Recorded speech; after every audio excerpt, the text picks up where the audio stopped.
Korupsi, sebuah ancaman serius yang merusak tatanan sosial dan ekonomi. Dampaknya merugikan, bukan hanya bagi negara, tapi juga bagi masyarakat. Korupsi menghambat pembangunan, menciptakan ketimpangan, dan menghancurkan kepercayaan masyarakat terhadap pemerintah dan lembaga.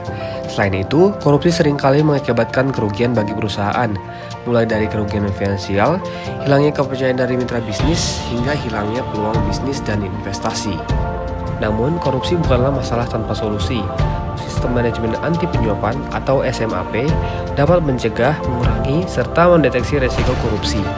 Sistem Manajemen Anti Penyuapan merupakan langkah konkret dalam memerangi korupsi. Dengan mengikuti workshop dan training penyusunan dokumen Sistem Manajemen Anti Penyuapan, Anda akan mempelajari praktik-praktik terbaik untuk mencegah, mengurangi, serta mendeteksi praktik suap dan korupsi.